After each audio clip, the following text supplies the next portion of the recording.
अस्सलाम वालेकुम नादरीन, आप यूट्यूब चैनल देख रहे हैं। मैं इमरान खान हूँ। सबसे पहले मैं अब तक की सबसे बड़ी खबर आपके सामने रखता हूँ और ये बहुत बड़ी डेवलपमेंट है कि आज़ाद कश्मीर के लोगों ने या जॉइंट अवामी एक्शन कमेटी ने एक मरतबा फिर लॉन्ग मार्च का ऐलान कर दिया।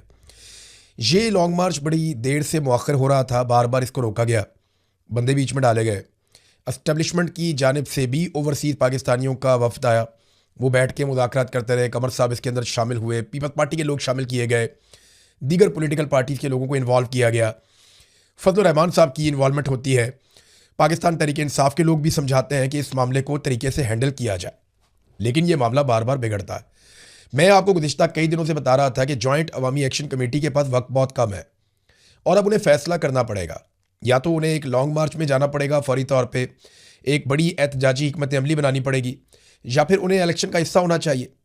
अब इन दोनों चीज़ों में से कोई एक चीज़ तो उन्हें करनी थी। मुज़ाकरात साथ साथ चल रहे थे, मुज़ाकरात के अंदर बार बार तात्तुल आ रहा था।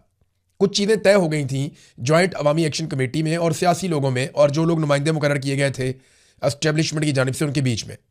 लेकिन फिर जो सेक्टर कमांडर हैं उनके बारे में मुझे, क्योंकि मेरे पास जो सोर्स है वो जॉइंट अवामी एक्शन कमेटी का है, और उनका सोर्स ये दावा करता है कि सेक्टर कमांडर जो है ब्रिगेडियर फाइक, उनकी मुदाखलत के बाद ये मुज़ाकरात का अमल बिल्कुल ही रुक गया। पहले कुछ चीज़ें लिखी गई थी, वो चीज़ें भी बाद में नहीं हुई। वो कौन सी चीज़ें हैं जिनके ऊपर सारा मामला रुक गया, ये बीबीसी ने भी रिपोर्ट किया है। कुछ चीज़ें मेरे पास अपने सोर्सेज से हैं, मैं सारा आपके सामने रखता हूँ। नंबर एक तो ये चीज़ हुई कि जो कलदम का ठप्पा लग गया जॉइंट अवामी एक्शन कमेटी के ऊपर, उन्होंने कहा जी ये तो फ़ौरन आप ख़त्म करें ना, हम कलदम जमात नहीं है। तो इस पर उन्हें कहा गया जी अभी हम ख़त्म नहीं कर सकते, आप पहले धरने उठाएं, उसके बाद फिर हम देखेंगे कि हमने ख़त्म करना है या नहीं करना, और इसमें महीने भी लग सकते हैं। तो इस चीज़ पे मामला फंस गया। हालांकि पहले कहा गया था कि कलदम का स्टेटस ख़त्म कर दिया जाएगा।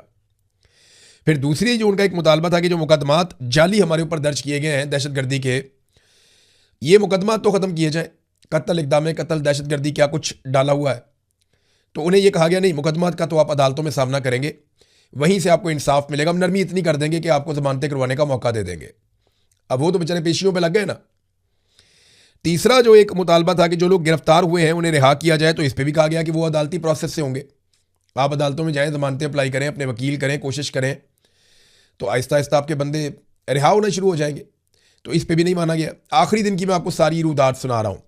अब इस मरतबा इसमें बिलावल को भी इन्वॉल्व किया गया। इसके अंदर जो सेक्टर कमांडर है वो खुद ज़ाती तौर पर इन्वॉल्व था, ब्रिगेडियर फाइक, हालांकि सरकारी मुलाजिम है। इसके अलावा और कुछ लोग भी जो सहूलतकार हैं मुज़ाकरात के लिए, जो ओवरसीज़ कमर साहब वगैरह, ये सारे भी बीच में थे। फिर जो जॉइंट अवामी एक्शन कमेटी है उनकी जानिब से उमर नज़ीर कश्मीरी और ख्वाजा महरान ये उसका हिस्सा थे। सरदार अमान के बारे में ये एतराज़ किया गया कि, और ये एस्टेब्लिशमेंट की जानिब से किया गया कि सरदार अमान को आप मुज़ाकरात में ना लेकर आए, तो नहीं लाए। उन्होंने बहुत सख्त बातें की हुई हैं। फिर उन्होंने कहा जी बंदे भी हमने नहीं छोड़ने हैं, आपने बंदे छुड़ाने तो अदालतों में जाए, वहाँ से हो जाएगा। फिर एक मुतालबा था कि जी शोहदा के जो कातिल हैं उनके खिलाफ कोई कब देंगे, ये लाशें हम कहाँ ले जाएं। 50 के आसपास शोहदा हैं, कुछ लोग कहते हैं 50 से भी ज़्यादा हैं। 42 के नाम तो मैंने एक दिन पढ़ के सुनाए थे, और ये पुरानी बात है। तो उन्होंने कहा जी जो शोहदा के लवाहिकीन हैं वो अब सवाल पूछते हैं कि हम इनका खून किस पे डालें, तो ये मुकदमा तो आप दर्ज करें ना, जो लोग शहीद हुए आज़ाद कश्मीर के शहरी। तो उन्होंने कहा जी इस पर कोई मुकदमा नहीं होगा, हम किसी किस्म की जिम्मेदारी नहीं लेंगे, शोहदा को इंसाफ नहीं मिलेगा, ये भी उन्होंने साफ कह दिया। शौकत नवाज मीर साहब के हवाले से बात हुई तो उन्होंने कहा जी शौकत नवाज मीर साहब भी अदालत के जरिए पेश किए जाएंगे, वहीं से आप जमानत करवा लीजिएगा, ऐसे तो हम नहीं छोड़ेंगे, और वो पहले आप धरना ख़त्म करें, फिर शौकत नवाज मीर को छोड़ा जाएगा। अब ये वो चीज़ें जहाँ मामला आगे फंस गया और मुज़ाकरात जो है वो फारिग हो गए।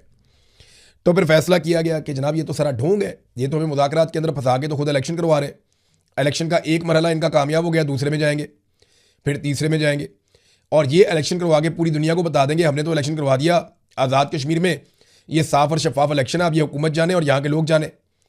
बिलावल बड़े आराम से डीले मुँह के साथ, जैसे वो पहले माजी में भी बिलावल इसी तरह से बात कर देता है, जनाब हमारी तो हुकूमत ही नहीं है, हम क्या कर सकते हैं। हालांकि हर चीज़ में हिस्सेदार है, सारे बजट बिलावल ने खुद पास करवाए हैं बैठ के, हर चीज़ में सहूलतकारी की है एस्टेब्लिशमेंट की, और हुकूमत गिराने से लेकर हुकूमत बनाने तक, और तब से लेकर आज तक बिलावल जरदारी और आसिफ जरदारी ये हर जुर्म के अंदर साथी हैं मौजूदा सरकार के और एस्टेब्लिशमेंट के। लेकिन क्योंकि इन्हें 2/3 अक्सरियत नहीं मिलेगी, तो बिलावल कहेगा जी अगर मुझे 2/3 अक्सरियत मिल जाती तो मैं जॉइंट अवामी एक्शन कमेटी के मुतालबात तस्लीम करने के काबिल होता, लिहाजा मुझे नहीं मिली तो मैं नहीं कर सकता।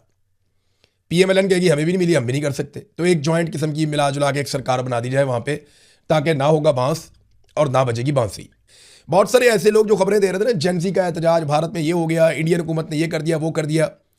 अब जब नौजवान वहां पे जीत गए, जब वहां पे जमहूरियत जीत गई, जब नरेंद्र मोदी की सरकार ने गोली चलाने से इनकार कर दिया, जब उन्होंने चादर और चार दीवारी का तकद्दुस पामाल नहीं किया पाकिस्तान की तरह, जब उन्होंने खवातीन को अगवा नहीं किया पाकिस्तान की तरह, जब उन्होंने बहू बेटियों पे हाथ नहीं डाला पाकिस्तान की तरह, जैसे एहतजाज करने वाले पाकिस्तानियों पे बहू बेटियों पे हाथ डाला गया, जब उन्होंने बच्चों के ऊपर हाथ नहीं डाला पाकिस्तान की तरह, जब उन्होंने चादर और चार दीवारी का तकद्दुस पामाल नहीं किया, जबरी तौर पे गुमशुदगियां नहीं की जैसी पाकिस्तान के अंदर की गई एक पॉलिटिकल मूवमेंट को कुचलने के लिए बार बार, तो उन्होंने जब ये सब कुछ नहीं किया और उन्होंने नौजवानों को उनका हक दे दिया और वजीर से इस्तीफा ले लिया, तो पाकिस्तान में बहुत सारे चेहरे लटक गए, बहुत सारे मुंह लटके हुए हैं कि ये क्या हो गया, भारत में जमहूरियत जीत गई। भाई आप पाकिस्तान में भी जमहूरियत को जिता लें। अब पाकिस्तान के टाउटों की बड़ी अजीब ही सूरत हाल है। एक दिन पहले उन्हें ऑर्डर दिया गया था, जनाब भारत के खिलाफ गेम चुक के रखो। जैसे ही भारत का नौजवान जीता, उन्हें ऑर्डर दिया गया गेम नप दो, यानी अब मामला दबा दें। ऐसा ना हो कि पाकिस्तान के नौजवानों को भी शौक चढ़ जाए और यहां पे भी जेंसी निकल आए और निकल के वही धमाल पाकिस्तान में भी डाल दें जो भारत में डाल रहे थे। पाकिस्तानी नौजवान ज्यादा संजीदा है, पाकिस्तानी नौजवान ज्यादा अकलमंद भी है, बहुत बाशऊर भी है, बहुत समझदार भी है। ऐसा नहीं है कि मैं भारतीय नौजवानों को बुरा कह रहा हूं, ऐसा नहीं है, क्योंकि पाकिस्तानी नौजवानों ने स्ट्रगल बहुत लंबी की है, मार बहुत ज्यादा खाई है, यहां पे हालात बहुत मुश्किल रहे उनके लिए। तो यहां पाकिस्तानी नौजवानों ने बड़ी रेजिलियंस हासिल की है गुज़िश्ता कई दहाइयों में, खासतौर पर गुज़िश्ता 4 सालों में जो उनके साथ हुआ। एक पूरी पॉलिटिकल पार्टी की, एक नौजवानों की पूरी पौध है जो तैयार हो गई है। तो ये अगर इंडिया की तरह पाकिस्तान की हुकूमत डील करे ना, वो गोली ना चलाएं, लोगों के ऊपर जबरी तौर पर गुमशुदगियां ना करें, उनके घर ना तोड़ें, उनकी गाड़ियां ना तोड़ें, तो आप देखें पाकिस्तान के अंदर जेनजी उससे भी बड़ा कारनामा करेगी जो भारत के अंदर वहां जेनजी ने किया है। तो अब मुंह लटका हुआ है बेचारे सहाफियों का। कल तक उन्हें कहा गया था गेम चुक के रखो, आज जैसे ही नौजवान वहां पे जीत गए, उन्होंने कहा गेम नप दो। वजह यह है कि पाकिस्तान में भी अगर लोग निकल आए तो पाकिस्तान की एस्टेब्लिशमेंट को मुसीबत पड़ जाएगी। वैसे तो मुसीबत एक बहुत बड़ी पड़ने वाली है, हमारे सामने आकर खड़ी है, मैं आपके सामने रख भी देता हूं। इस वक्त पाकिस्तान एक बड़ी मुसीबत में फंसने वाला है, उसके इशारे आ रहे हैं और मैं आपको वक्त से पहले आगाह कर रहा हूं, आने वाले वक्त में ये चीजें आपको देखनी पड़ सकती हैं। नंबर 1 तो अमेरिका से पाकिस्तान ने 10 अरब डॉलर्स मांग लिए, बिला वजह नहीं मांगे। ये पैसे अमेरिका दे भी देगा शायद पाकिस्तान को, लेकिन ये कौन सा पैसा होगा, ये उधार पैसा होगा और इस पैसे पे आपको टैक्स देना पड़ेगा, यानी आपको ये पैसा वापस चुकाना है। ये ऐसा नहीं है कि पाकिस्तान की गोद में डाल दिया, अमेरिका भूल गया, नहीं होगा। ये पैसा आपको अमेरिका को वापस देना पड़ेगा। एक एक पाकिस्तानी ये पैसा वापस चुकाएगा और पैसा वापस नहीं चुकाएगा तो फिर इसकी कीमत चुकाएगा। और ये पैसा देने के बाद वो भूल नहीं जाएंगे, वो आपसे काम करवाएंगे। काम आपसे वो क्या करवाएंगे ये आगे चल के आपको बताता हूं। एक तो अमेरिका से पैसा मांग लिया, सऊदी अरब से पैसा भी मांग लिया, तेल भी मांग लिया। कतर के साथ भी हम एक दिफाई मुआहदा करने जा रहे हैं। याद रखिए, जितने भी पाकिस्तान दिफाई मुआहदे कर रहा है, पाकिस्तान में काबीना को भी नहीं पता, पाकिस्तान के पार्लिमान को भी नहीं पता। पाकिस्तानी बिल्कुल नहीं जानते कि पाकिस्तान कौन कौन से मुआहदों में जा रहा है। डोनाल्ड ट्रंप के साथ पाकिस्तान ने कौन सी बातें तय की, हम नहीं जानते। हमने सऊदी अरब के साथ कौन सा दिफाई मुआहदा किया, उसमें क्या चीज़ें तय हुई, हम नहीं जानते। कतर के साथ हम क्या मुआहदा करने जा रहे हैं, हमें बिल्कुल आइडिया नहीं है कि क्या होगा। हौसियों को पाकिस्तान ने वार्निंग दी, ये भी अब आपके सामने है।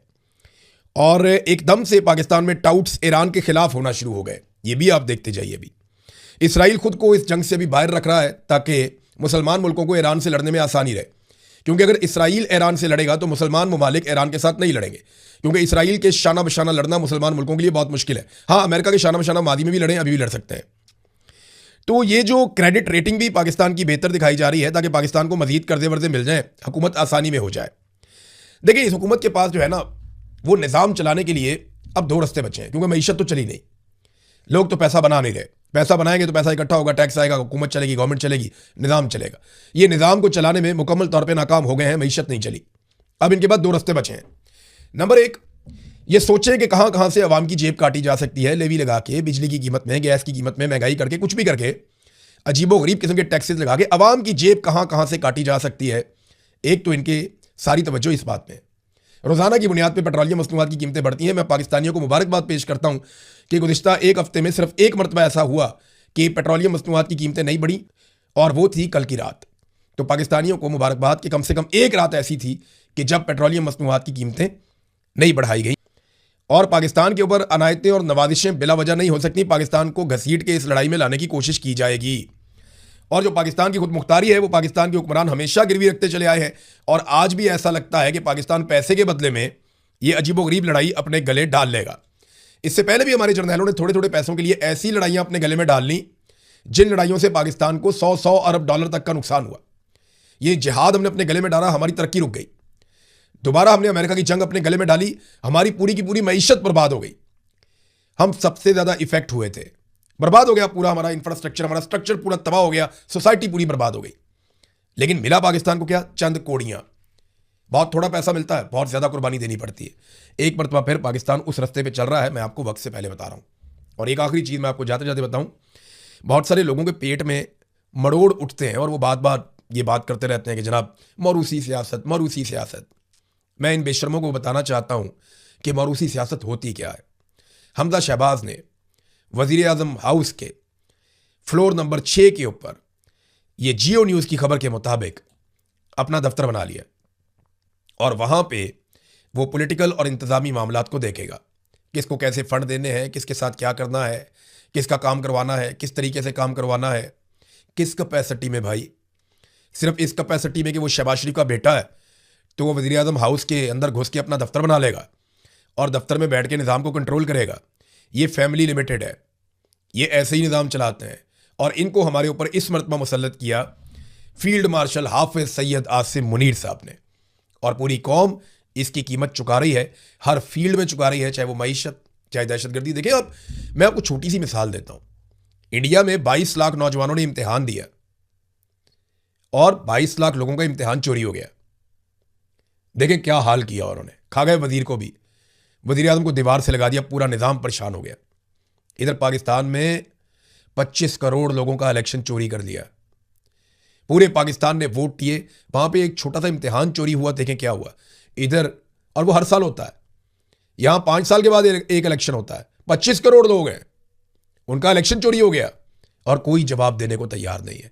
जब तक आप इनसे जवाब नहीं मांगेंगे ना, तब तक मुल्क आगे नहीं बढ़ेगा। और मुल्क अब आगे बढ़ना होगा मुल्क को। वजह यह है कि सबके पास रास्ते खत्म हो रहे हैं। अब अगर सुहेल अफरीदी और उनके साथी हकीकी अपोजिशन नहीं करते तो तैयारी करें, वो भी अब तारीख के अंदर सिर्फ उनका नाम लिखा जाएगा कि एक साबिक वज़ीर आला हुआ करता था। लोग उन्हें याद नहीं रखेंगे, लोग उन्हीं को याद रखते हैं जो हक के साथ खड़े होते हैं और उसके लिए कीमत चुकाने से भी नहीं डरते। अब तक इतने, अपना ख्याल रखिएगा, अपने इस चैनल का